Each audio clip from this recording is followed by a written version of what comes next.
ప్రభునామమున వీలైనటువంటి క్రైస్తవ ఆత్మీయ సహోదర సహోదరులందరికీ దేవుని చూస్తున్నాం. ప్రసంగి గ్రంథము 2వ అధ్యాయము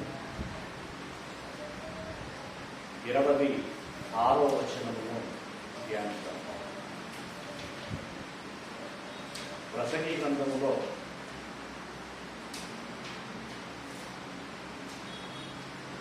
పాజిటివ్ సెంటెన్స్ ఉంటాయి, అలాగే మనుష్య హృదయములకు నెగటివ్గా అనిపించేటువంటి సెంటెన్సెస్ ఉంటాయి. అలాగే కాంట్రవర్సీ, సంశయాత్మకమైనటువంటి ఇబ్బంది ముద్రిగొడిపేటువంటి విషయాలు ఉంటాయి.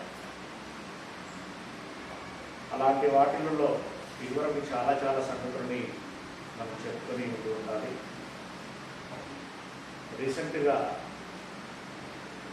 అధికముగా జ్ఞానివై ఉండటము, అధికముగా ధర్మశాస్త్రమును ధ్యానించడము, దాని వలన ప్రయాసపడు అధికముగా నీతిమంతులపై ఉండటము ఇబ్బంది పడతారు అన్నటువంటి మాటలు సంగతులు మనం తెలుసుకుందాం. ఇక ఈ దినమున 2వ అధ్యాయము 26వ వచనాన్ని మనం ధ్యానించినట్లయితే, ఏలయనగా దైవ దృష్టికి మంచివాడుగా ఉండువానికి దేవుడు జ్ఞానమును, తెలివిని, ఆనందమును అనుగ్రహించును. సంతోషం. దైవ దృష్టికి మంచివాడుగా అన్నప్పుడు దేవునికి ఎవరు మంచివారుగా ఉంటారో మనకు తెలిసిందే. పాపము చేయనటువంటి వారు, నీతిని జరిగించేటువంటి వారు, దేవుని యందు భయము భక్తి కలిగి ఉండేటువంటి వారు దేవునికి ఇష్టమైనటువంటి పిల్లలు అని మనము దేవుని యొక్క వాక్యానుభవాన్ని బట్టి చెప్పగలిగేటువంటి విషయం. ఓకే, ఇలాంటి ఇష్టమైనటువంటి వారికి అనుగ్రహించును, ఆనందం అనుగ్రహించును. అయితే దైవ దృష్టికి ఇష్టుడగు వానికిచ్చుటకై ప్రయాసపడి పోగు చేయు పనిని ఆయన పాపాత్మునికి నిర్ణయించును అని అర్థమైందండి. దైవ దృష్టికి ఇష్టుడగు వానికిచ్చుటకై అంటే మంచివారికి, భక్తుడికి, పరిశుద్ధుడికి ఇచ్చుటకై ప్రయాసపడి పోగు చేసేటువంటి అంటే కూడబెట్టేటువంటి పని అని ఎవరికి నిర్ణయిస్తాడట? పాపాత్మునికి నిర్ణయించును. అంటే పరిశుద్ధులకి, భక్తులకి ఇవ్వడానికి అవసరమైనటువంటి నిధిని ఎవరు జమ చేసేటట్టుగా నిర్ణయిస్తాడట? పాపాత్ములు కూడబెట్టేటట్టుగా నిర్ణయిస్తారు. అంటే పాపాత్ములు పలు విధములైనటువంటి ప్రయత్నముల చేత డబ్బును సంపాదించి కూడబెడితే,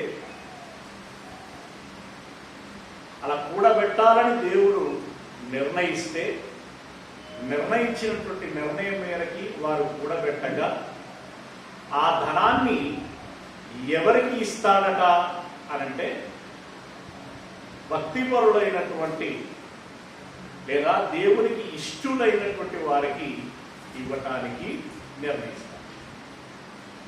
అర్థమైంది కదండి సింపుల్గా. దేవునికి ఇష్టలగు వారికి అవసరమైనది ఇవ్వడానికి ఎవరిని కూడబెట్టాలని నిర్ణయిస్తాడట?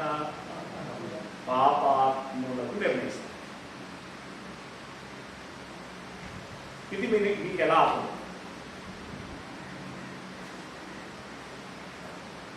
అనాథాశ్రమాలు ఉన్నాయి. వృద్ధులు ఉంటారు, గుడ్డి వాళ్ళు ఉంటారు, కుంటి వాళ్ళు ఉంటారు, మూగ వాళ్ళు ఉంటారు, తల్లిదండ్రులు లేనటువంటి దిక్కు లేనటువంటి వారు ఉంటారు, పిల్లలు కదా.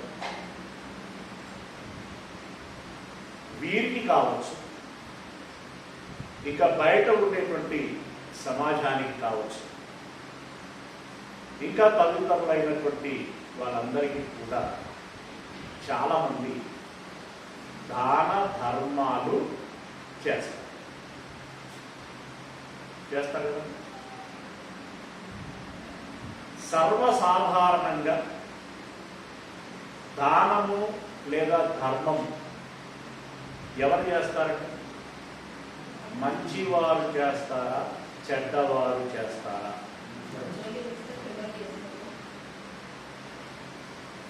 వాళ్ళు చేస్తారు, వీళ్ళు చేస్తారు.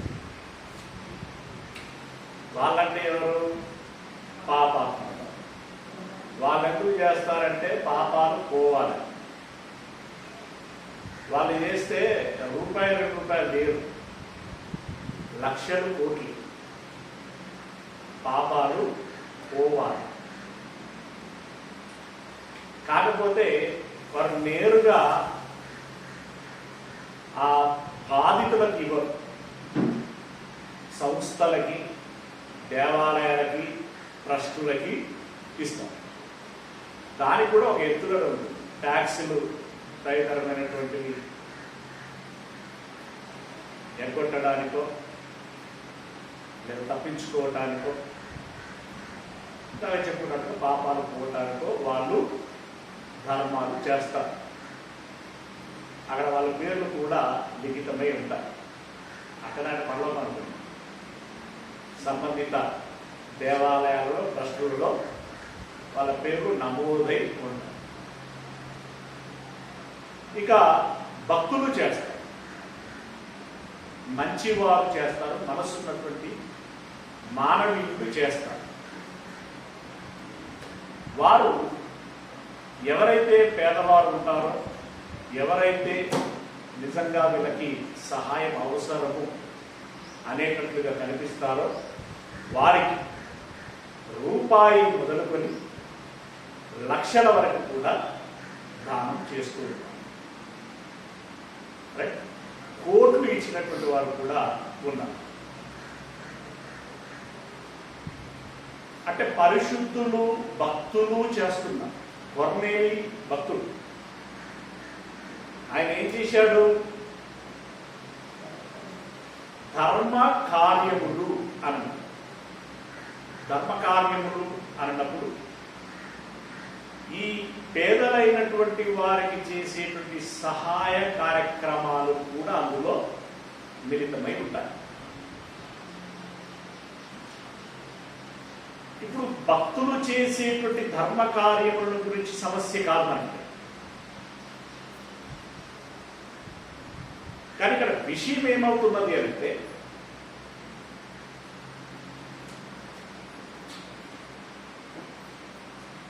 దేవునికి ఇష్టులకు వారికి అన్నప్పుడు ఇష్టులు అనేటువంటి వారు భక్తులా లేదా విధవరాళ్ళ లేదా తల్లిదండ్రులు లేనటువంటి అనాథల, ఎవరైనా కావచ్చు. అనాథలు కావచ్చు, విధవరాళ్ళు కావచ్చు, భక్తులు కావచ్చు. వీరికి ఇవ్వడానికి కూడబెట్టేటువంటి పనిని పాపాత్ములకు నిర్ణయించాడు అని. అంటే ఇప్పుడు దాన ధర్మాలు చేసేటువంటి వాళ్ళందరూ కూడా, అంటే డబ్బును కూడబెట్టి అందులో నుండి సహాయ కార్యక్రమాలు చేసేటువంటి వారందరూ కూడా ఈ వాక్యమును బట్టి పాపాత్ములేనా అనేటువంటి ప్రశ్న ఉత్పన్నమవుతుంది. అంతే కదా. ఇప్పుడు చిరంజీవి అండ్ ఒక టీం ఉన్నది. దాని పేరు సహృదయ. దానిలో మరి 50 మంది ఉన్నారా, 100 మంది ఉన్నారా, ఎంతో కొంతమంది ఉన్నారు. వీళ్ళందరూ రాత్రింబగళ్ళు ఉద్యోగాలు చేస్తూ 50 రూపాయల, 100 రూపాయల, 500 రూపాయల వారి శక్తి కొలది, వారి మనస్సు కొలది జమ చేస్తున్నారు. అంటే ఇక్కడ చెప్పినట్టు కూడా పెడుతున్నారు. కూడబెట్టినటువంటి వీరు ఇది వరకు నేను ఎరిగినటువంటి మేరకి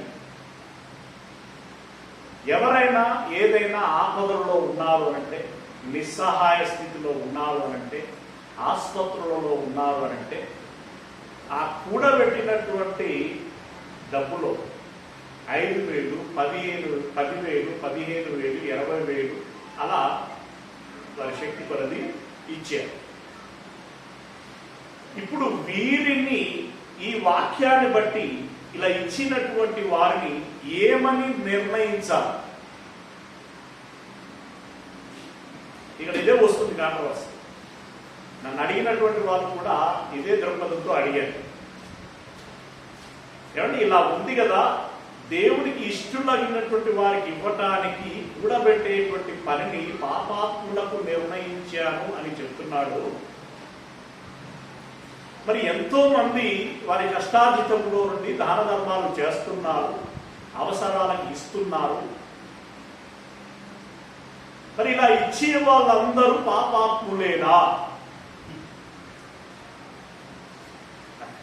క్వశ్చనే కదా, రైట్? ఇప్పుడు సమాధానం ఏంటి? వాక్యం అలాగే ఉందా లేదంటే మీరు మళ్ళీ ఒకసారి స్పష్టంగా ఏమండి పదం పదం విడమరిచి చదువుతాను. దైవ దృష్టికి మధ్యలో ఉంది, 26వ వచనం మధ్యలో అంటే 3వ లైన్. దైవ దృష్టికి ఇష్టుడగు వాని ఇచ్చుటకై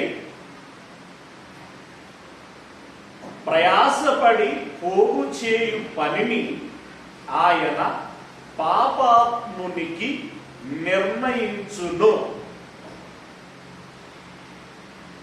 కాబట్టి అని చెప్పి కింద ఏమని చెప్పాడంటే, ఇదియు వ్యర్థముగాను ఒకడు గాలికై ప్రయాసపడినట్టుగానే ఉన్నది అన్నారు. ఏం లాభంగా కూడా పెట్టిందంతా ఇచ్చి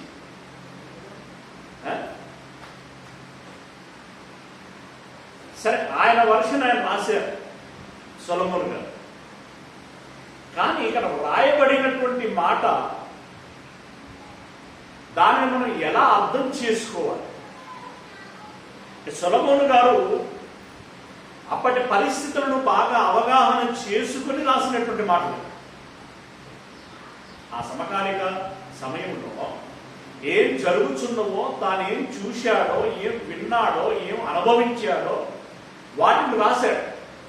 దానిలో మనకు అర్థమైంది ఏంటంటే, దేవునికి ఇష్టలకు వారికి ఇచ్చుటకై పోగు చేసేటువంటి పని పాపాత్ములకు నిర్ణయించాడు. ప్రియ దేవుని వాళ్ళ, దీన్ని గురించి మనం ఎలా అర్థం చేసుకోవలసి? నిజంగా అలాంటివి జరిగాయా మరి అనంటే జరిగాయి.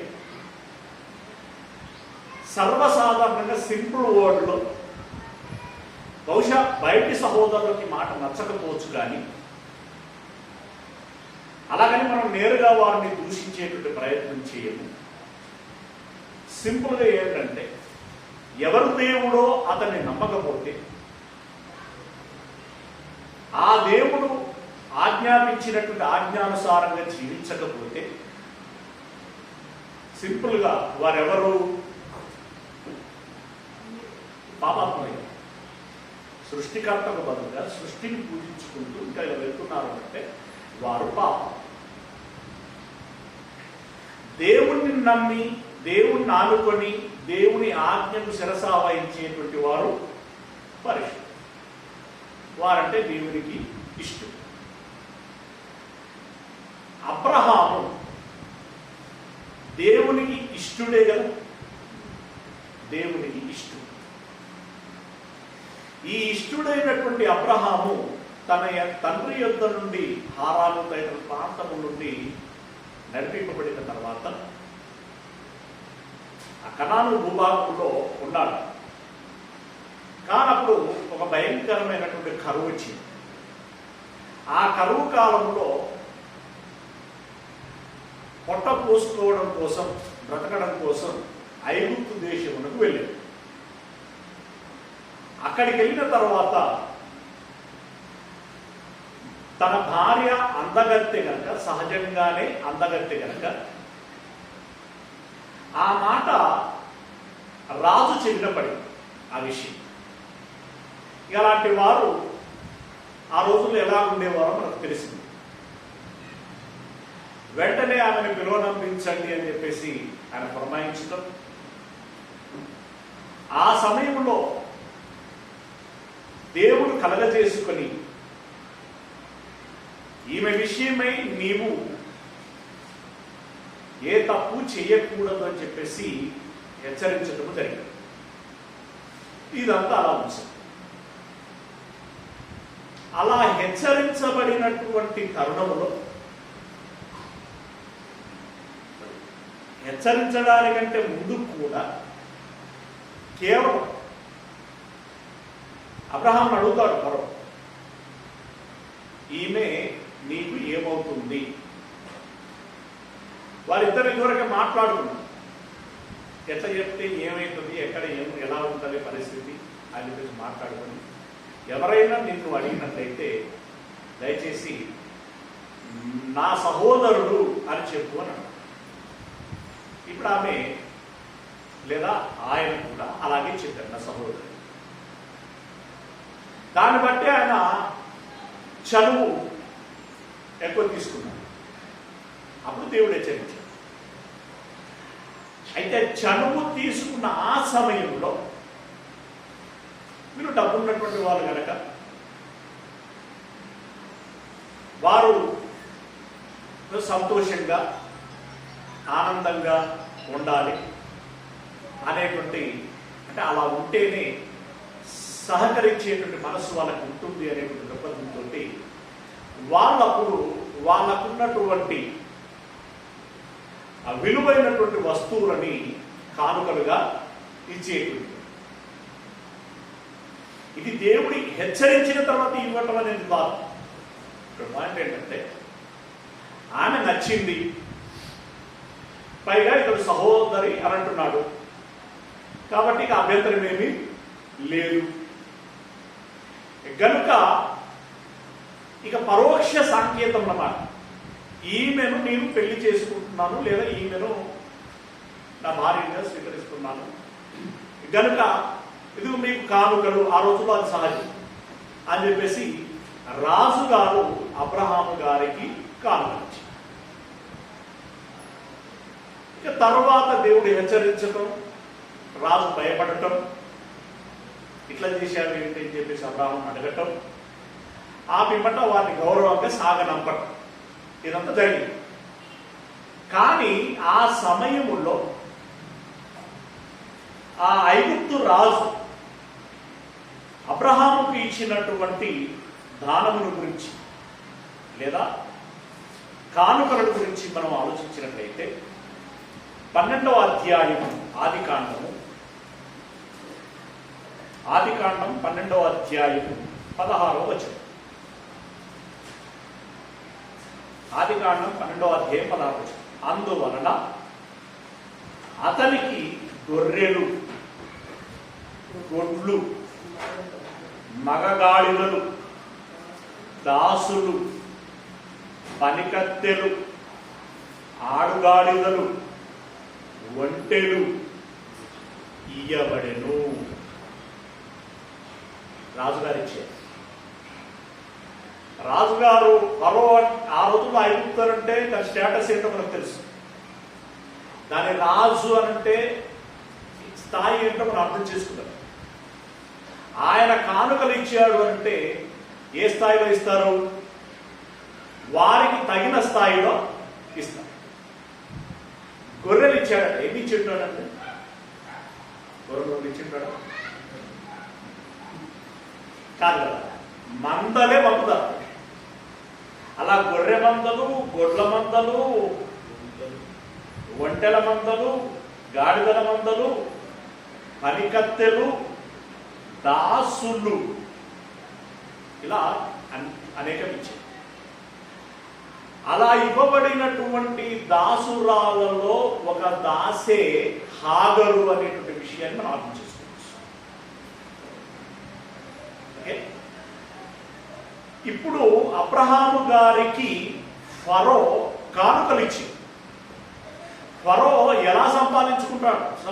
అది న్యాయ సంపాదన, అన్యాయం సంపాదన, పన్నుల ఏ రకంగా సంపాదించుకున్నాడు అనేటువంటిది ఇప్పుడు మనకు పాయింట్ కాదు. ఫరో సృష్టికర్తను పూజించేవాడు కాదు. ఫరో దేవుని ఆజ్ఞలను పాటించేటువంటి వాడు కాదు. అతడు కూడబెట్టాడు.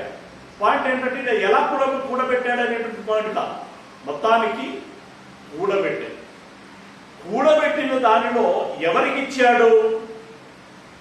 దేవునికి ఇష్టుడగు అబ్రహామునకు ఇచ్చాడు. అవునా కదా? అంటే ఇప్పుడు ప్రసంగి గారు చెప్పినటువంటి మాటకి ఇది సింక్ అయిందా? కుదిరిందా? కుదరలేదు. ఏమంటే అలా చూస్తారు, భయపడుతున్నాను. మ్యాచ్ అయ్యిందా కాలేదు అంటే ఇప్పుడు మనం ఇంకా కంక్లూజన్కి రాలా, జస్ట్ మనం పాయింట్ వైజ్గా ఆలోచించుకుంటూ వస్తున్నాం. ఈ సందర్భము ప్రసంగి గారు చెప్పినటువంటి మాటకి సరిపోయిందా, సరిపోలేదా? సరిపోయింది కదా. టిఫిన్ చేసి ఇచ్చారు కదండి రమణారెడ్డి గారు. కొంచెం మీరు యాక్టివ్గా ఉండండి. Very good. సరిపోయింది. మరొక సందర్భాన్ని మనం చూద్దాం. మరొక సందర్భంలో అబ్రహాము గారు గెరారు అనేటువంటి ఒక దేశానికి వెళ్తారు. 20వ అధ్యాయం ఇక్కడ కూడా వారు భార్యాభర్తలు గెరారు దేశమునకు వెళ్తారు.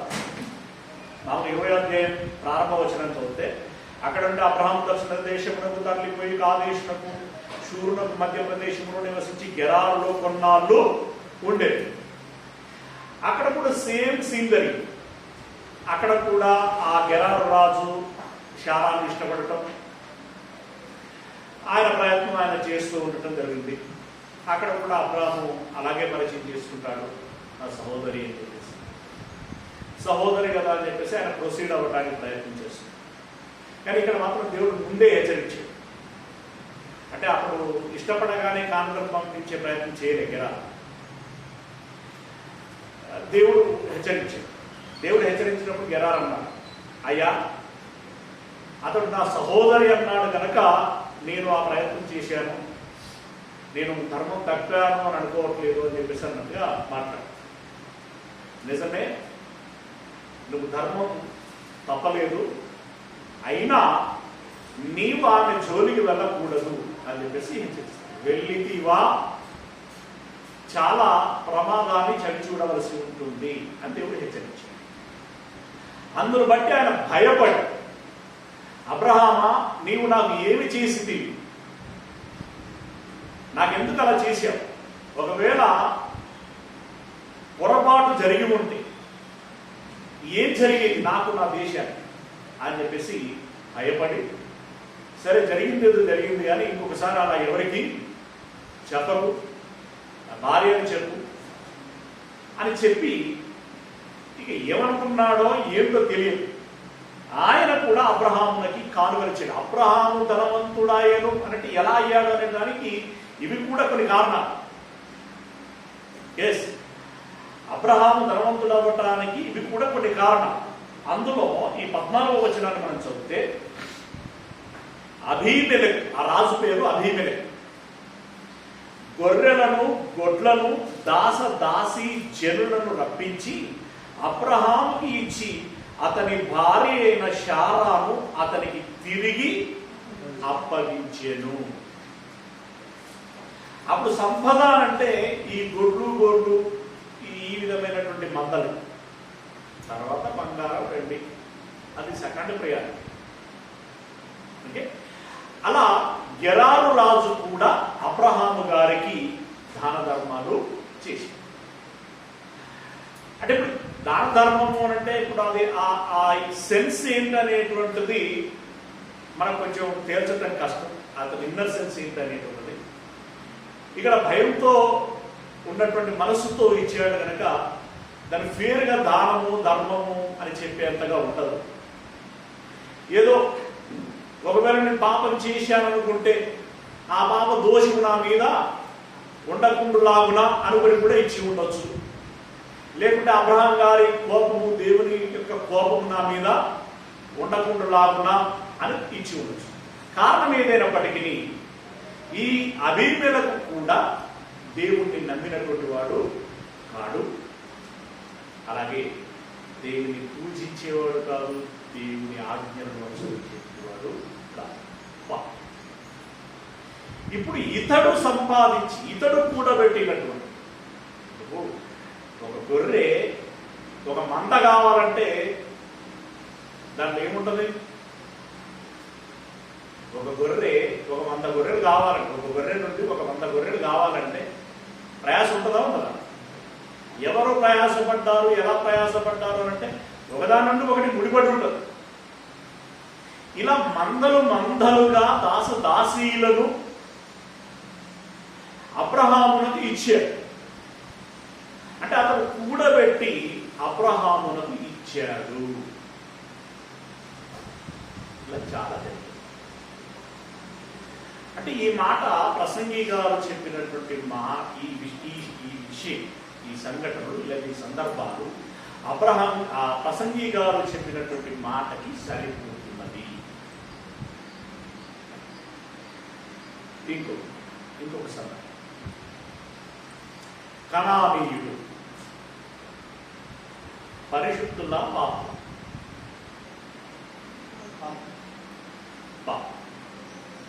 ఇశ్రాయేలీ పరిశుద్ధుల పాపం.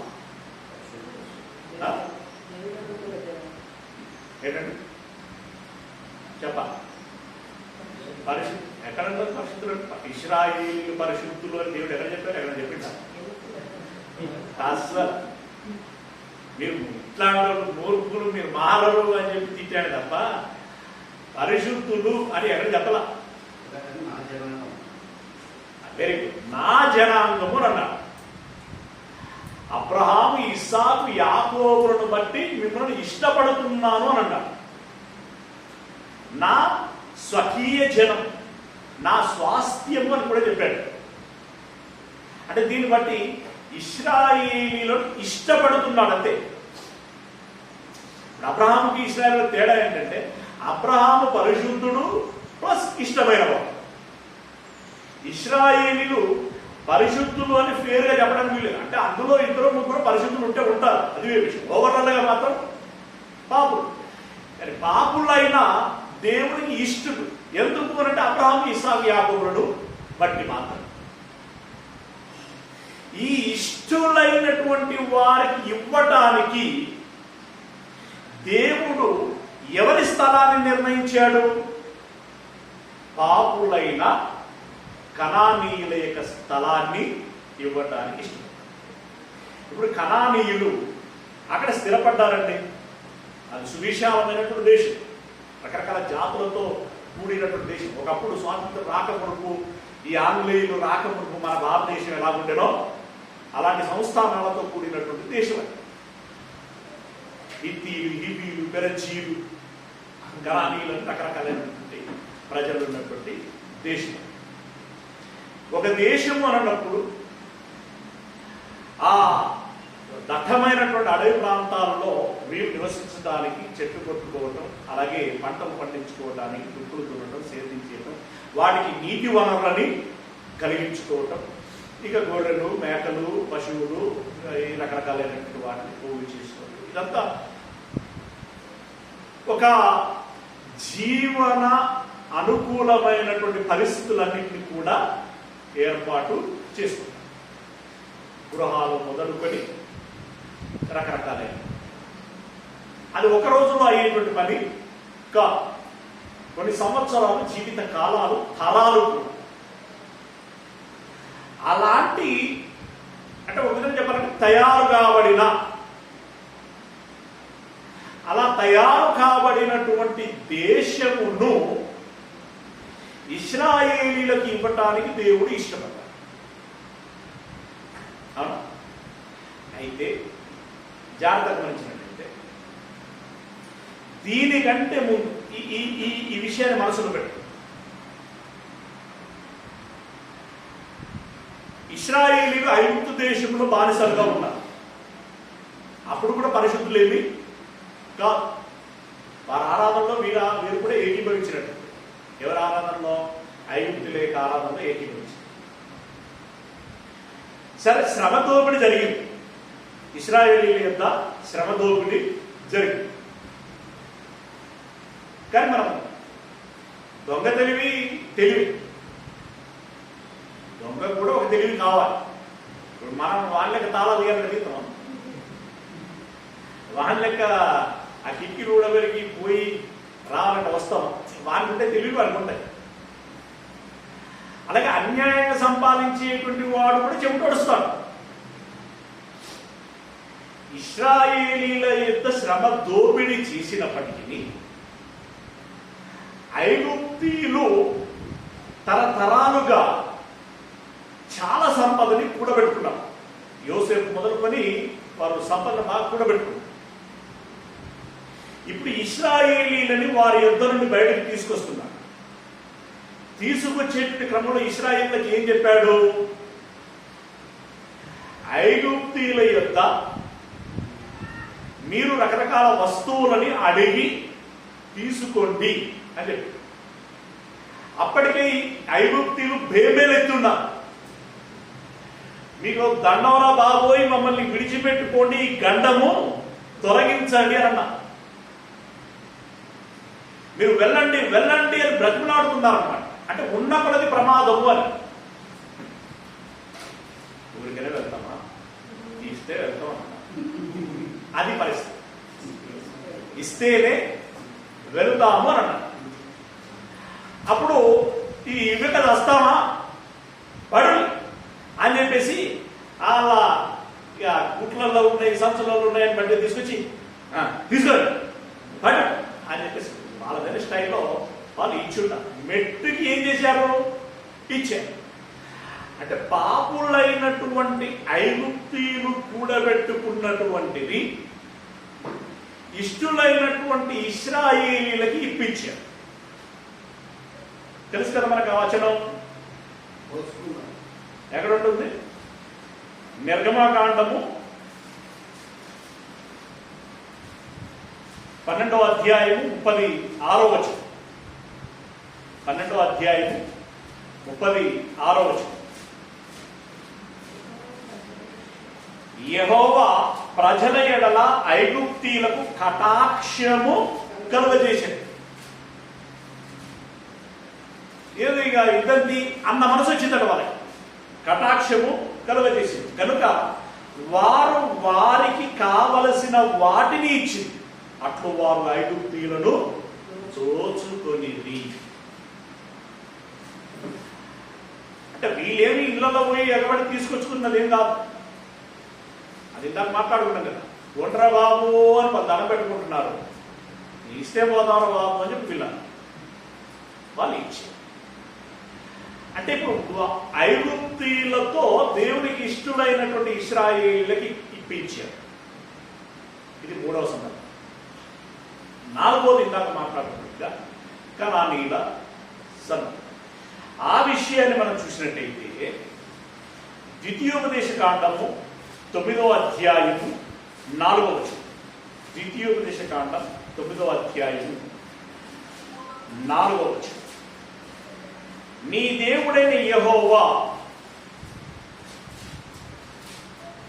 నీ ఎదుట నుండి వారిని తోలివేసిన తర్వాత నేను ఈ దేశమును స్వాధీనపరచుకున్నట్లుగా యెహోవా నా నీతిని బట్టి నన్ను ప్రవేశపెట్టానని అనుకోవద్దు. ఈ జనముల చెడుతనమును బట్టియే యెహోవా నీ ఎదుట నుండి వారిని వెళ్ళగొట్టుచున్నాడు. ఈ జనుల చెడుతనమును బట్టి అంటే ఈ జనులు పాపులు అని చెప్పేసి ఆ పాపులైనటువంటి వారు కూడబెట్టింది లేదా వారిదని ఎంచబడుచున్నటువంటి దానిని మీకు ఇచ్చుచున్నాను. అది నేను ఇప్పించుచున్నటువంటిదే కానీ మీరేమి సంపాదించుకున్నటువంటిది కాదు. అది మీ తెలివితేటలతో మీ ప్రజ్ఞాపాఠవాలతో కూడబెట్టింది కాదు అన్న అలా ఇచ్చారు. ఓకే, ఇది దేంతో ప్రారంభమైంది అంటే యెరికోను గెలిచిన తర్వాత హాయిని స్వతంత్రించుకున్నప్పుడు అప్పుడు వాడబడినటువంటి విషయాన్ని మనం గమనించినట్లయితే యెహోషువ గ్రంథము 8వ అధ్యాయము 27వ వచనం. యెహోషువ గ్రంథం 8వ అధ్యాయము 27వ వచనం. యెహోవా యెహోషువకు ఆజ్ఞాపించినటువంటి మాట చొప్పున ఇశ్రాయేలీలు ఆ పట్టణములోని పశువులను సొమ్మును తమ కొరకు కొల్లగా దోచుకొనిరి. ఎలా దోచుకున్నారట? అందులో ఉన్నదంతా దోచుకున్నారు. అలా ఎన్ని పట్టణాలు కనాను దేశంలో? వందలకు వేలకు కదా, అన్ని పట్టణాలను దోచుకున్నారు అంటే ఎంత సంపద పోగుపడి ఉండాలి ఇశ్రాయేలు. ఇలా పాపులైనటువంటి వారి యొద్ద నుండి తనకిష్టులైన ఇశ్రాయేలీల యొద్దకి వచ్చేటట్టుగా చేశారు, లేదా వారు ఇచ్చేటట్టుగా చేశారు. ఇక్కడి వరకు బరాబరిగా ప్రసంగి గారు చెప్పినటువంటి మాటకి సరిపోతుంది. Very good. కానీ ఇప్పుడు ఆలోచించాల్సినటువంటి విషయం, మోషే మొదటగా ఆయన వృత్తి ఏంటి? గొర్రెలను కాయడం. ఇంతకీ అది ఎవరి గొర్రెలు? మళ్ళీ వాళ్ళ మామ గొర్రెలు కదా, మామయ్య గొర్రెలు. ఆ గొర్రెలు మంద పెరిగితే, సంపద పెరిగితే ఎవరిది? ఎవరికి అంటే ఎవరు కష్టపడ్డారు, ఎవరికి దక్కింది? వాటి ఆలోచన. మోషే గారు కష్టపడ్డారు. మోషే గొర్రెల కాపం. ఇక్కడ నేను దాన్ని ఎక్కువ హైలైట్ చేయండి. అంటే మోషే గారు బాగా సంపాదించాడు, ఇతరులకు ఇచ్చాడు అని చెప్పండి. మోషే గారు ఏం చేశాడని చెప్తున్నానంటే గొర్రెలను కాశాడు. అంతవరకు లిమిట్ అవుతుంది. మోషే గొర్రెలను కాశాడు. అసలు మోషే దేవునికి ఇష్టమైన వాడేనా? ఇష్టమైన వాడే. ఇష్టమైన వాడికి ఎవరితోనైనా ఇప్పించవచ్చు కదా, గొర్రెలు కాసే పరిస్థితి రాకుండా. ఓకేనా? రైట్. దావీదు రాజు కాకముందు ఏం చేసేటోడు? గొర్రెలను కాసేటోడు. అసలు దావీదుని ఎంచుకున్నాడంటే నచ్చా నచ్చకనా? అంతమంది ఉండగా ఇతడే నేను ఎంచుకున్నటువంటి వాడను అని అన్నాడు. అంటే అప్పుడే తన ఇష్టం ఏంటో చెప్పేసి. మరి అతన్ని పసిపిల్లవాడు, అతడు గొర్రెలు కాయడానికి పంపడానికి ఎందుకు దేవుడు అవకాశం ఇచ్చినట్టు ఆలోచించాల్సింది. అలాగే నెహమ్యా పట్టబడినటువంటి వారిలో ఒకడు. ఆయన రాజవంశీయుడు అనేటువంటి కొన్ని సింబల్స్ కూడా మనకు కనబడతాం. అయినా అతడు ఏ పనిలో ఉన్నాడట, ఏ జాబ్ చేశాడట? రాజుగారికి పాత్రను అందించేటువంటి పని చేశాడు. అంటే సర్వర్ పనివాడు నెహమ్యా. మరి ఆయన ఎంత భక్తుడో మనకు తెలుసు. అలాగే ఆమోస్ ఒక ప్రవక్త. ప్రవక్త అన్నప్పుడే ఆయన ఒక ప్రత్యేకమైన గుంపులో ఉండేటువంటి వాడని మనం అర్థం చేసుకోవచ్చు. అతడు ఏం చేసేవాడట? గొర్రెలను కాసేవాడు. అలాగే పేతురు, ఆంద్రేయ, యోహాను, యాకోబు వీళ్ళు ఏం చేసేవారు? చేపలు పట్టుకునేటువంటి. అలాగే ఒక లూదియా ఆయన ఏం చేసేది? పొడిని అమ్ముకునే, ఉదాహరణకు పొడిని అమ్ముకునే బిజినెస్ చిన్నపాటి. అలాగే అకుల ప్రిస్కిల్ వాళ్ళు ఏం చేసేవారు? డేరాలు కుట్టుకునేవారు. ఇలా ఆలోచించుకుంటూ పోతుంటే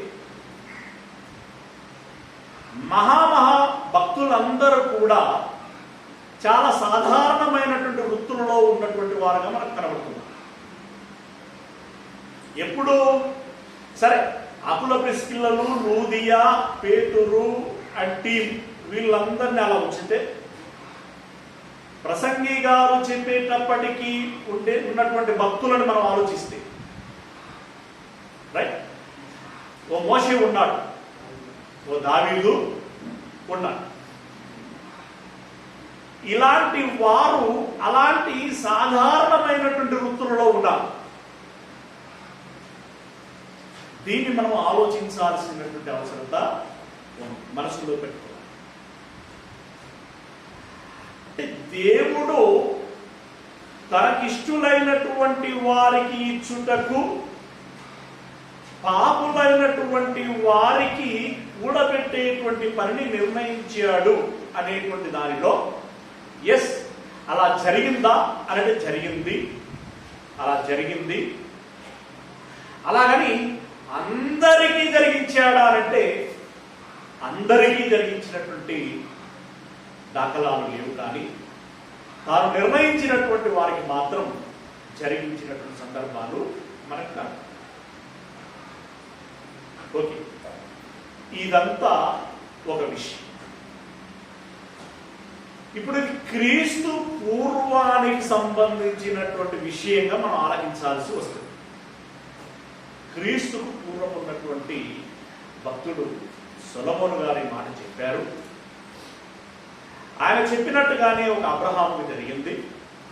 ఆయన చెప్పినట్లుగానే ఇశ్రాయేలీలకి జరిగింది. మరి క్రీస్తు తదనంతరము ఉన్నటువంటి వారికి కూడా ఈ ప్రసంగి గారు చెప్పినట్లుగానే జరుగుతుందా? జరుగుచున్నదా? జరిగిందా? అసలు ఈ విషయంలో మనం ఆలోచించాల్సినటువంటి అవసరం ఉంది. ఎస్, అందులో భాగంగానే మనం ఒక లూదియను ఆలోచించాం.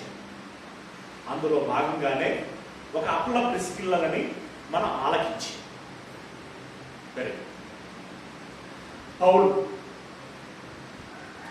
ఆయన సౌలుగా ఉన్నప్పుడు సరే, దాన్ని బట్టి కూడా పాపి ఆయన ఫైనల్గా ముద్రేసేటువంటి పరిస్థితి లేదు. ఎందుకంటే ఆయన తెలిసినంత మేరకి పాత నిబంధనలను అనుసరించి యాజ్ ఇట్ ఈస్గా జీవిస్తున్నాడు.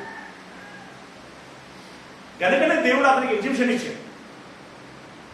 అందులో భాగంగా సెవెన్ను చంపడానికి ఆమోదం తెలపడం, రకరకాల కార్యక్రమాలకి ఆయన మద్దతు ఉన్నది. కానీ పౌలుగా మారిన తర్వాత అతడు పరిశుద్ధుడు, దేవునికి ఇష్టుడైనటువంటి, అంతేనా, దేవునికి ఇష్టుడైన అతని విషయంలో జరిగింది అంటే కొరంథీలో రాసినటువంటి 2వ పత్రిక 12వ అధ్యాయము 15వ వచనాన్ని మనం చూస్తే, కొరంథీలో రాసినటువంటి 2వ పత్రిక 12వ అధ్యాయం 15వ వచనం.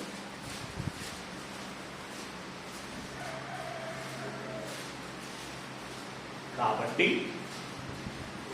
నాకు కలిగినది యావత్తు మీ ఆత్మల కొరకు బహు సంతోషముగా వ్యయపరిచేదను అనండి. ఆత్మల కొరకు అన్నప్పుడు ఎవరు అని మనం అర్థం చేసుకోవాలి? అన్యుల యుద్ధకు వెళ్ళాడు, వారి ఆత్మలను రక్షించాలి అంటే పాపులను పరిశుద్ధులుగా చేయాలి. రక్షణ లేనటువంటి వారికి రక్షణ కలిగించాలి, రక్షణలో ఉన్నటువంటి వారిని ఇంకా బలపరచాలి. అదే కదా నేను చేసుకున్న పని.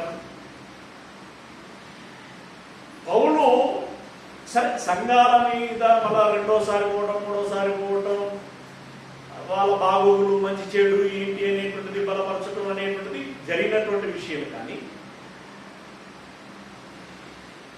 ఆయన మొదటి ప్రయాణంలో కానీ రెండో ప్రయాణంలో కానీ ప్రప్రథమంగా ఎవరి యుద్ధకు వెళ్ళేవాడు? ఆయన అన్యుల యుద్ధకి వెళ్ళేవాడు, అంతే కదా. అది యూదా రిలేషన్ కలిగినటువంటి, యూదా సంబంధమైనటువంటి మూలాలు కలిగినటువంటి వారా, యూదేతరులైనటువంటి వారు, రకరకాలు ఉన్నారు. వారు ఎవరైనా కానీ మెట్టు క్రైస్తవులు కాదు, అంటే అన్యులైనటువంటి వారి యుద్ధకు వెళ్ళారు. అలాంటి అన్యులైనటువంటి ఒకనాటి కొరందీయులకి విషయం చెప్పాడు. సంఘం కూడా ఏర్పడింది. ఇంకా ఆ సంఘం యొక్క ప్రయత్నం ఏముంటుంది? అనుబంధంగా ఇంకొంతమందిని చేర్చుకునేటువంటి ప్రయత్నాలలో ఉంటారు. ఆ సందర్భంలో ఆయన ఉత్తరం రాస్తూ, మీ ఆత్మల రక్షణార్థమై, మీ ఆత్మల కొరకు నాకు కలిగినది యావత్తు సంతోషముగా వ్యయపరిచేదను అన్నాడు. అంటే ఇప్పుడు ఎవరు ఎవరికి ఇస్తున్నారు? ఎవరు ఎవరి కోసం ఖర్చు పెడుతున్నారు? ఒక పరిశుద్ధుడు ఓ పాపి కోసం ఖర్చు పెడుతున్నారు, అవునా? ఒక దేవునికి ఇష్టడైనటువంటి వ్యక్తి దేవునికి కష్టం కలిగించినటువంటి ప్రజలకి ఖర్చు పెడుతున్నారు. అంటే రివర్స్ అయింది. అర్థమవుతుందా పాయింట్? ఇక్కడ రివర్స్ అయింది. అక్కడ ఇశ్రాయేలీలు ఎప్పుడు కూడా వాళ్ళ యొక్క స్వాస్థ్యాన్ని ఇతరులకు ఇచ్చిన సందర్భాలు లేవు. ఓకే, కాకపోతే వన్స్ ఆఫ్ అనే పర్టికులర్ టైంలో నెబుకద్నెజర్ లాంటి వాళ్ళు, అషూరీయులు తదితరులైనటువంటి వాళ్ళు వచ్చి దాడి చేసి దోచుకొని పోయినటువంటి సందర్భాలు ఉన్నాయి. కానీ సరే, అదో ప్రత్యేకమైన సందర్భం. అది ఇందాక చెప్పినట్టు కనానీయుల విషయంలో ఏ విధంగా జరిగిందో అలాగే జరిగింది. కానీ ఇప్పుడు ప్రసంగి గారు చెప్పినటువంటి దానికి వైరుధ్యంగా ఉన్నటువంటి మాట సందర్భం ఇది.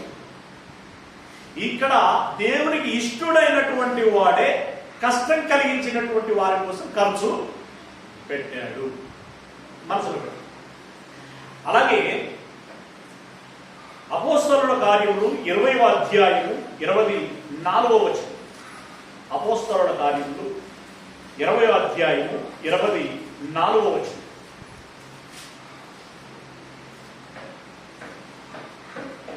అయితే దేవుని కృపా సువార్తను గూర్చి సాక్ష్యమిచ్చుట యందు నా పరుగును నేను ప్రభు అయినటువంటి యేసు వలన పొందినటువంటి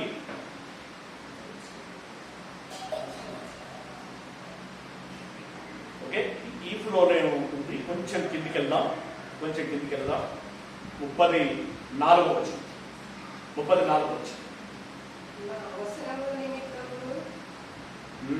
నా అవసరముల నిమిత్తమును నాతో ఉన్నవారి నిమిత్తమును ఈ నా చేతులు కష్టపడినవని మీకే తెలియను. నా నిమిత్తమును నాతో ఉన్నవారి నిమిత్తమును పౌలు గారి చేతులు ఏమయ్యాట? కష్టపడ్డవి. మీరును ఈలాగు ప్రయాసపడి బలహీనులను రక్షింపవలెననియు పుచ్చుకొనుట కంటే ఇచ్చుట ధన్యము అని ప్రభు అయినటువంటి యేసు చెప్పిన మాటలు జ్ఞాపకం చేసుకోవాలని అన్ని విషయంలో మీకు మాదిరి చూపుతుందని చెప్పాను.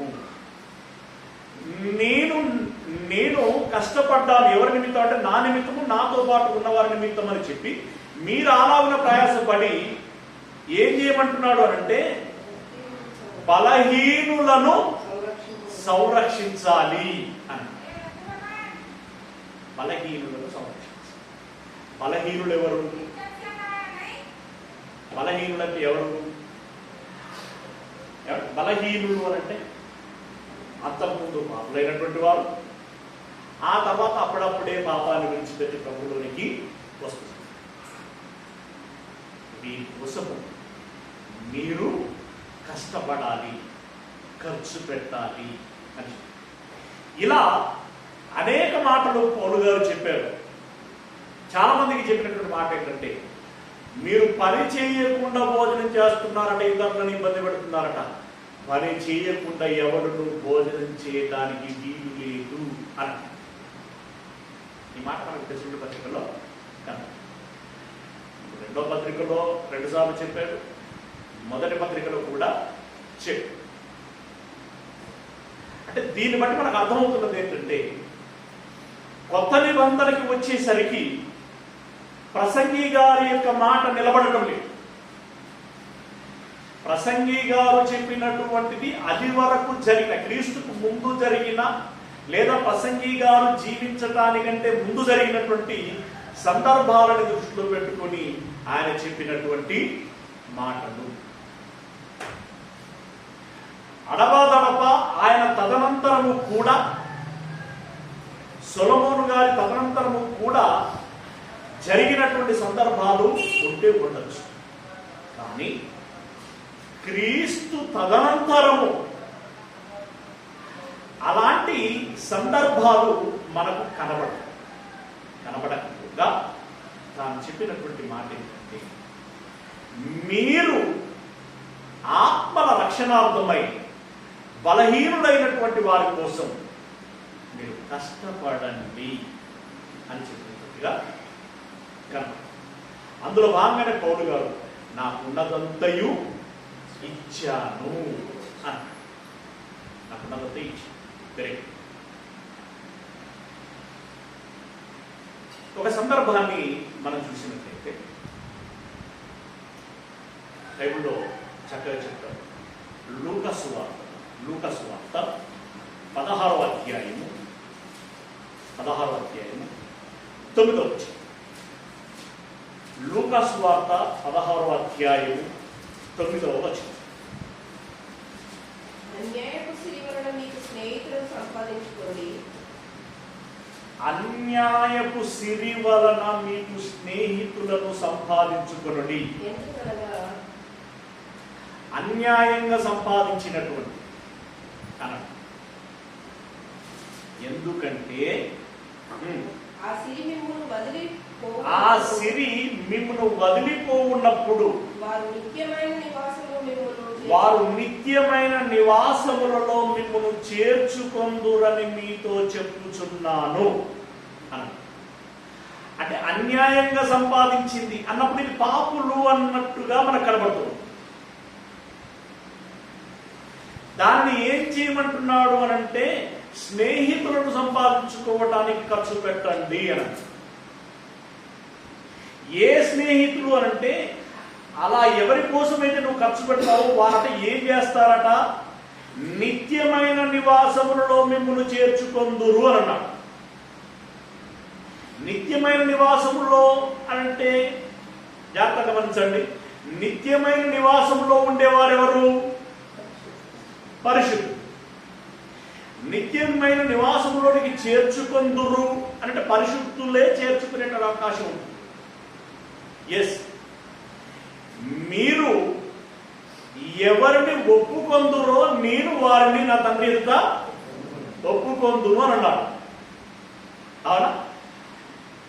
అంటే దాని అర్థం ఎవరిని ఒప్పుకొందురో అన్నటువంటి దాంట్లో మనం ఆత్మీయులు లేదా సంఘస్థులు పరిశుద్ధులు లేదా దైవజనులు ఈ క్యాడర్ అంతా వస్తుంది. వారు ఇతని గురించి సాక్ష్యం ఇస్తారట. ప్రభువా, ఇతడు ఒకప్పుడు చాలా ప్రమాదకరంగా ఉండేది, కానీ చాలా మార్పు చెందాడు, చాలా గొప్ప సాక్ష్యము కలిగి జీవించాడు, బ్రతికాడయ్యా, మేము కళ్ళారా చూశాము, ఎరిగాము అని వారు సాక్ష్యం ఇస్తే, ఆ సాక్ష్యమును బట్టి ప్రభువు కూడా ఓకే ఇతనికి అవకాశము కల్పిద్దాము అని చెప్పి పరలోకమునకు చేర్చుకోవటం జరుగుతుంది అని. అంటే ఇక్కడ పరిశుద్ధులైనటువంటి వారి కోసం కొంచెం జాగ్రత్తగా సెన్సిటివ్గా గమనించాలి. వారు ఒప్పుకుంటారు అని అన్నాడు. ఒప్పుకుంటారు అని అంటే అర్హత సాధించిన తర్వాతనే ఒప్పుకోవటం అనేది జరుగుతుంది. కానీ వారి కోసము ఖర్చు పెట్టి సంపాదించటం అనేటువంటిది అర్హత కోసం పోటీ పడుతున్న లేదా అర్హత కోసం ప్రయాణం చేస్తున్న పరిగెడుతున్న ఆ సమయంలో ఉంటారు వారు. వీళ్ళు ఆల్రెడీ అర్హత సాధించినటువంటి వారి కోసం ఇతడు ఖర్చు పెట్టే ఏముంటుందండి? అర్థమవుతుంది పాయింట్? మీకు అర్థం కాదు. 9వ వచనం మళ్ళీ చూద్దాం. అన్యాయపు సిరి వలన మీకు స్నేహితులను సంపాదించుకొనుడి. సిరి వలన స్నేహితులను సంపాదించుకోండి. ఎందుకనగా ఆ సిరి మిమ్మల్ని వదిలిపోఉన్నప్పుడు వారు అంటే ఎవరు? స్నేహితులు. డబ్బుతో మీరు సంపాదించిన స్నేహితులు. డబ్బుతో ఎలా స్నేహితులు సంపాదిస్తారు? వారి కోసం ఖర్చు పెడతారు. వారు ఎవరి కోసమైతే ఖర్చు పెట్టారో వాళ్ళు స్నేహితులు అవుతారు. ఆ స్నేహితులట ఏం చేస్తారంటున్నాడు? నీ డబ్బు విడిచిపోయినప్పుడు నిత్యమైన నివాసములలో మిమ్మల్ని చేర్చుకొందురని మీతో చెప్పుచున్నాను అని అన్నాడు. అంటే నీవెవరి కోసమైతే ఖర్చు పెడతావో వారు నిన్ను నిత్య జీవంలోనికి చేర్చుకుంటారు అని అన్నాడు.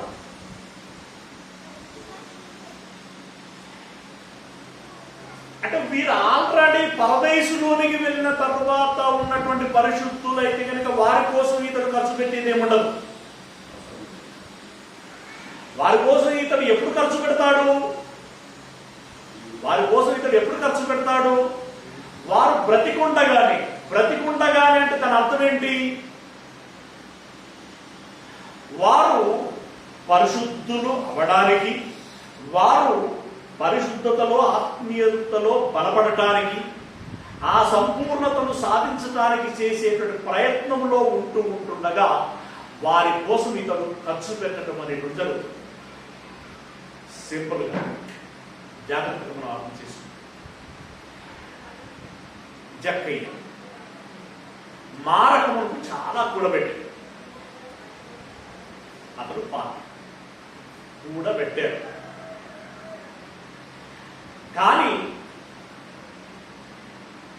ఎవరి యుద్ధనైతే అన్యాయంగా తీసుకున్నానో వానికి 4 వంతులు, మిగిలిన పేదవారికి మిగిలినదంతా ఇచ్చేస్తాను అంటే పూర్తిగా ఇచ్చేస్తాను అని చెప్పాడు. మారిన తర్వాతన మారకములు ఇస్తానని ఇచ్చింది. మారిన తర్వాత అంటే పాపిగా అతడి బల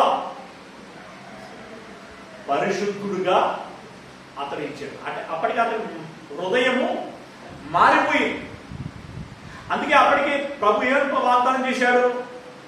ప్రామిస్ చేశాడు, నేడు ఈ ఇంటికి రక్షణ. అంటే పరిశుద్ధుడే కదా. పరిశుద్ధుడు ఇప్పుడు ఖర్చు పెట్టాడు. పరిశుద్ధుడు ఖర్చు పెట్టాడు. ఎవరి కోసం? తను ఎవరి యుద్ధనైతే అన్యాయంగా తీసుకున్నాడు అనేది పక్క పెడితే మిగిలిన మొత్తం ఏదైతే ఉన్నదో అది పేదలైనటువంటి వారి కోసం నేను ఖర్చు పెడుతున్నాను అని. పిల్లరా, వారిని ఆ పేదలైనటువంటి వారిని పాపులు ఉండొచ్చు, పరిశుద్ధులు ఉండొచ్చు, ఎవరైనా ఉండొచ్చు, మొత్తానికి అతడు ఖర్చు పెట్టాడు. అంటే ఇప్పుడు పరిశుద్ధుడు ఇచ్చాడు. అలా మనం ఆలోచించుకోగలిగితే ఈ అన్యాయపు సిరి ఎవరి ఎదురైతే ఉంటుందో ఆ సిరిని మీరు ఖర్చు పెట్టండి. ఆ ఎవరి కోసమైతే మీరు ఖర్చు పెడతారో వారు మీకు స్నేహితులు అవుతారు. ఆ స్నేహితులు రేపు పొద్దున నీకు నిత్య జీవులోనికి చేర్చుకుంటారు. అంటే కంప్లీట్ గా ఇవన్నీ కూడా రివర్స్ గా మనకు కనబడుతున్నటువంటి విషయం. మత్తయి సువార్త 19వ అధ్యాయంలో చెప్పబడినటువంటి మాట మనకు తెలిసింది కదా, యవ్వనస్తుడు అయ్యా నిత్య జీవం పొందుటకు నేనేమి చేయాలి అని అడిగాడు. అప్పుడు ఆజ్ఞల గురించి సంగతులన్నీ చెప్పారు. చెప్పిన తదనంతరం అందులో ఒక ముఖ్యమైనటువంటి మాట ఏంటంటే 21వ వచనంలో 19వ అధ్యాయం 21వ వచనం, అందుకు యేసు నీవు పరిపూర్ణుడవగుటకు కోరిన ఎడల, జాగ్రత్త గమనించండి, అప్పటి వరకు అతడు ఏమేమి నెరవేరుస్తున్నాడు? ధర్మశాస్త్రములోని ఆజ్ఞలన్నీ నెరవేరుస్తున్నాడు. కొత్త నిబంధన ఇంకా అంత పెద్దగా పరిచయము లేదు గనక అప్పటి వరకు అతన్ని సమ్మతించాల్సినటువంటి విషయం. కానీ ప్రభు పరిచయం అవుతున్నాడు. సంపూర్ణతలోనికి వెళ్ళడానికి అవకాశం ఏర్పడినటువంటి కాలం అది. ఆ కాలంలో చెప్తున్నాడు ప్రభు, నీవు సంపూర్ణ అవగోరిన ఎడల పోయి నీ ఆస్తిని అమ్మి బీదలకు ఇమ్ము, అప్పుడు పరలోకమందు నీకు ధనము కలుగును అని. ఆస్తిని అమ్మి బీదలకు ఇమ్ము అన్నాడు. ఈ బీదలు అనేటువంటి వారిని దేవుడు ఏ జాబితాలో పెట్టాడు అంటే, వారు పరిశుద్ధులా పాపులా అనేటువంటి దాన్ని బట్టి చెప్పలేదండి. బీదల్ని ఏ జాబితాలో పెట్టాడు అంటే, మిక్కిలి అల్పులైనటువంటి మీ సహోదరులలో ఒకరికి అలా కూడా చేస్తే నాకు చేసినట్టు, చేయకపోతే చేయనట్టు అని. మిక్కిలి అల్పులైనటువంటి ఆ సహోదరులో ఏమేమి లేదు, వాళ్ళకి ఆహారం లేదు, వస్త్రం లేదు, నీరు లేదు, గూడు లేదు, ఆరోగ్యం లేదు. వారికి చేస్తే నాకు చేసినట్టు, వారికి చేయకపోతే నాకు చేయనట్టు అని అన్నాడు అని అంటే, జాగ్రత్తగా గమనించండి, వాళ్ళని ఎవరి సరసన పెట్టుకుంటున్నాడు అంటే, వాళ్ళ పరిశుద్ధులు అని డిసైడ్ చేయడం కాదు, అక్కడ పాపులు అని డిసైడ్ చేయడం కాదు. బీదల పక్షముగా నేను ఉన్నాను, బీదల పక్షంగా నేనున్నాను, వారికి చేస్తే నాకు చేసినట్టు చెప్పి వారి తరఫున అతను వకల్తా తీసుకుంటున్నాడు. అంటే ఇప్పుడు దీన్ని బట్టి పౌలు మొదలుకొని ఇప్పటి వరకు ఈ వచనాలన్నీ మనం ఆలోచించాం కదా. ఎవరు ఎవరికి ఇవ్వాలి అన్నటువంటి విధానంగా మనకు కనబడుతున్నది. ఎవరు ఎవరికి ఇవ్వాలి అన్నట్టుగా మనకు కనబడుతున్నది. పాపులు పరిశుద్ధులకు ఇవ్వాలి అన్నట్లుగా మనకు కనబడుతున్నా. ఇస్తే సంతోషం, అది వేరు. కానీ పరిశుద్ధులే, దేవునికి ఇష్టమైన పిల్లలే, భక్తులే ఎవరి కోసం ఖర్చు పెట్టాలి? పాపుల కోసం ఖర్చు పెట్టాలి, పరిశుద్ధుల కోసం కూడా ఖర్చు పెట్టాలి. పాపుల కోసం ఎప్పుడు అంటే వారి రక్షణలోనికి రావటానికి,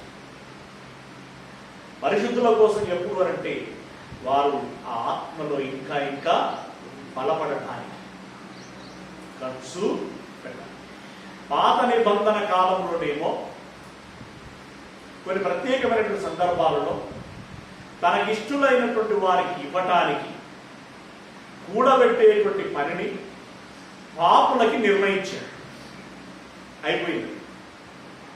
కొత్త నిబంధన కాలంలో తనకిష్టులైనటువంటి వారికి ఇచ్చుటకు.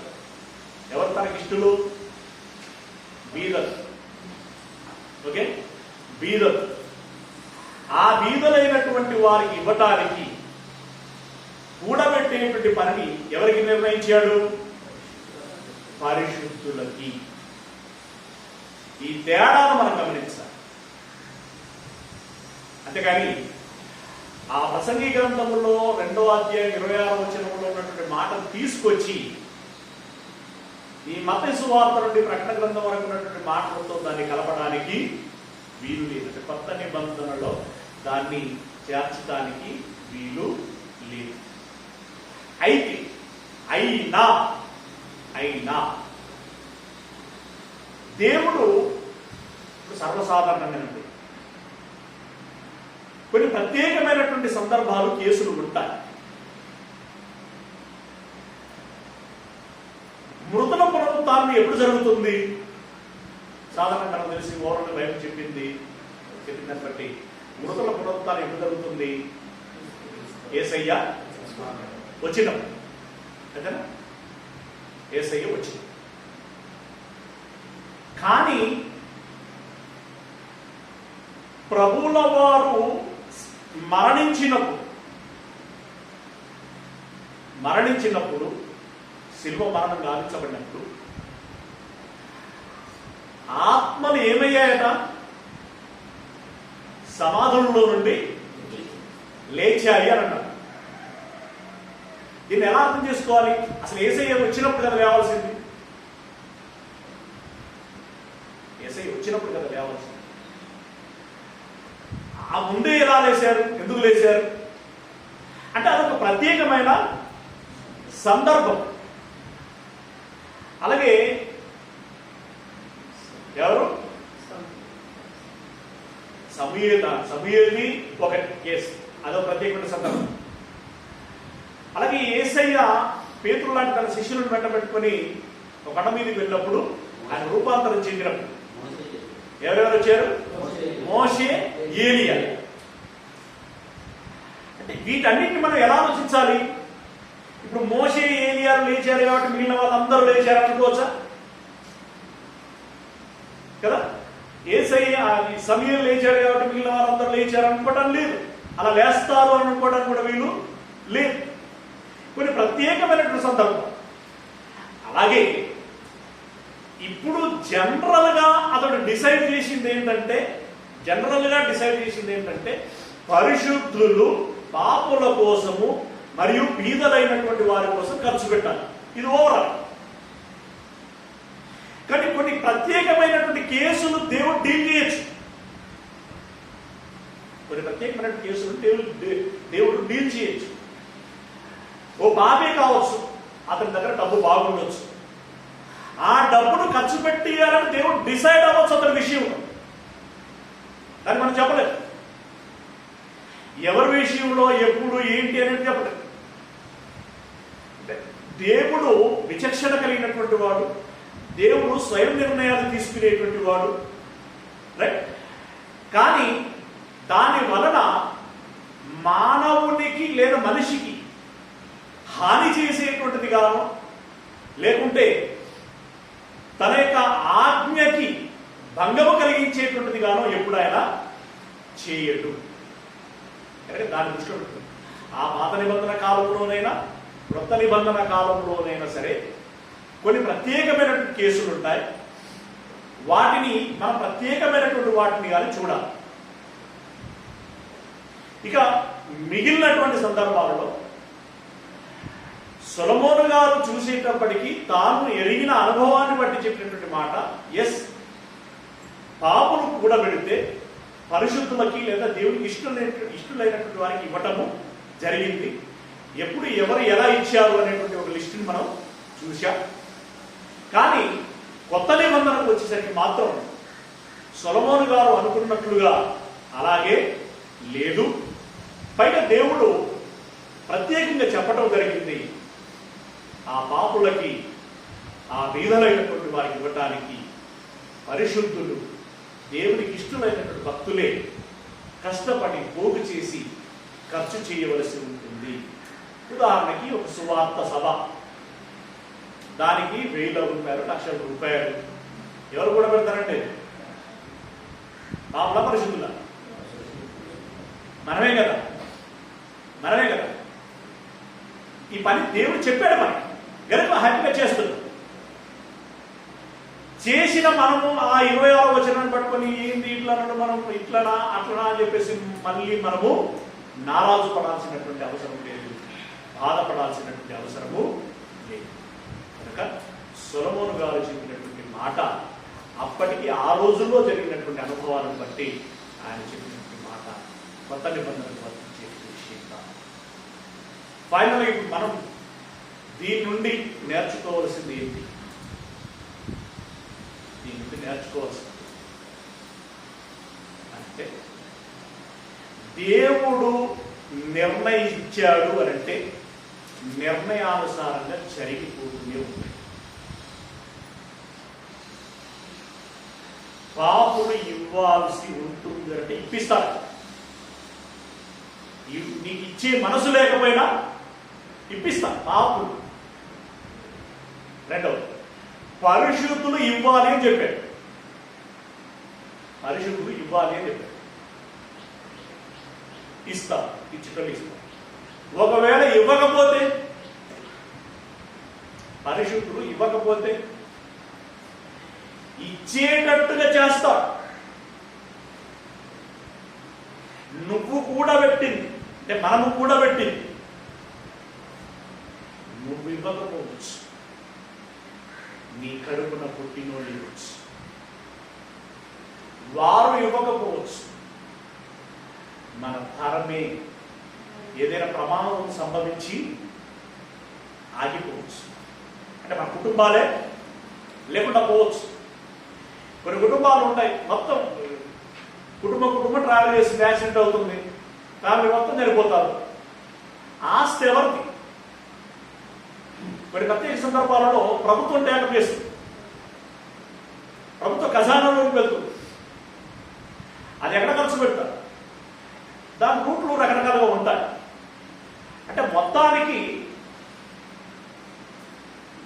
మనము ఖర్చు పెట్టాలనుకున్నా పెట్టకూడదు అని అనుకున్నా దేవుడు ఖర్చు పెట్టించాలి అనుకుంటే ఏ విధంగానైనా పెట్టించగలడు. కనుక మనం ఏదైనా దాచుకున్నప్పుడు నేను దాచుకోలేదు అని మనం హ్యాపీగా ఫీల్ అవ్వడానికి లేదు. నీ తదనంతరమైన అది ఖర్చు అవుతుంది. ఫర్ ఎగ్జాంపుల్, ఎవరు వాళ్ళు? పేదరు గారి సందర్భంలో అందరూ ఇస్తారు చాలా స్థిర ఆస్తులు అన్ని, జంట ఇవ్వరు. ఎవరు వాళ్ళు? అననీయ సఫీర్. ఇవ్వలేదు అంటే కొంత ఇచ్చారు, కొంత దాచారు. తర్వాత చనిపోయారు. చనిపోయినాక ఆస్తి ఏమేంటది? వాళ్ళు చనిపోయిన తర్వాత వాళ్ళకి ఏ ఆస్తి అయితే ఇవ్వకూడదు అనుకున్నారో ఆ ఆస్తి వీరు చనిపోయిన తర్వాత ఏమై ఉంటుంది? వాళ్ళతో వెళ్ళుంటుందా? లేదు, అది డెఫినెట్గా ఖర్చు అవుతుంది. ఎవరికి ఖర్చు అయింది అనే వివరాలు, అడ్రస్ మనకు తెలియదు, మొత్తానికి ఖర్చు అవుతుంది. అదే అంటున్నాను, ఖర్చు పెట్టించాలనుకుంటే దేవుడు ఏ విధంగానైనా ఖర్చు పెట్టించగలరు. కానీ వాళ్ళు ఇవ్వద్దు అనుకున్నారు, అయినా ఖర్చు అయింది. జాగ్రత్త, ఇవ్వాలి అనుకున్న వారు ఇచ్చారు, ఖర్చు అయింది. ఇప్పుడు వాళ్ళకి తేడా ఏంటి? ఇద్దరిది ఖర్చు అయింది. వాళ్ళకి తేడా ఏంటి? అర్థమవుతుంది బాగా. ఇవ్వద్దు అనుకున్నారు, వాళ్ళది ఖర్చు అయింది. ఇవ్వాలి అనుకున్నారు, ఇచ్చి ఖర్చు చేశారు, వాళ్ళది ఖర్చు అయింది. ఇప్పుడు వాళ్ళ మీద తేడా ఏంటి? ఇవ్వద్దు అనుకున్న వారిది ఏదైతే ఖర్చు అయిందో ఆ ఖర్చు వాళ్ళు వెంట రాదు, అంటే ఆ ధనం దాని వెంట రాదు. కానీ ఇవ్వాలి అని అనుకొని ఇచ్చి ఖర్చు చేసినటువంటి వారు ఏదైతే ఉంటారో వారి ధనము వారి వెంట వెళుతుంది. అది పరలోక ధనముగా మారుతుంది. ప్రియులైన ధనవంతులారా, ఎంతో కొంత ఉన్నవాళ్ళే, మనం పరమనందు ధనవంతులం కావాలంటే ఏం చేయాలి?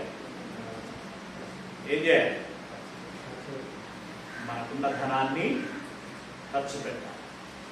ఖర్చు పెట్టేటప్పుడు మనకంటే ఎక్కువతో పోల్చుకుంటా ఉంటాం. అంత ఉన్నోడే ఇవ్వలేదు, నేను ఇవ్వకపోతే ఏంటి అన్న దొరలు ఆలోచిస్తాను. రెండవది, అంత ఉన్నోడే ఇంత ఇచ్చిండు, అంత ఉన్నోడే ఇంత ఇచ్చిండు, నేను ఇంత ఇస్తే దాడు అని అనుకుంటాను.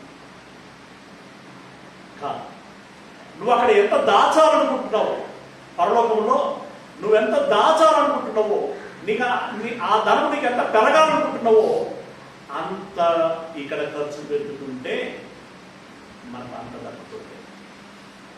కనుక ప్రియులారా, మనెవరు కూడా ఈ 26వ వచనాన్ని బట్టి గందరగోళానికి గురి కాకూడదు. ఆ క్లారిటీ మనకు ఉండాలి. మీకు ఉంటుందని నేను ఆశిస్తున్నాను. తప్పకుండా పరిశుద్ధులుగా ప్రభు ఆజ్ఞ మేరకి మనకున్నటువంటి ధనాన్ని ఖర్చు పెట్టి పరలోక ధనాన్ని కూడబెట్టుకోవాలని, మనమందరము కూడబెట్టుకోవాలని మనసారా కోరుకుంటూ తప్పకుండా ఆ ప్రయత్నం మీరు చేస్తారని ఆశిస్తూ ఈ మాటలు మీకు ముగిస్తున్నాను. పాట పాడుతూ కానుకుంటున్నాను.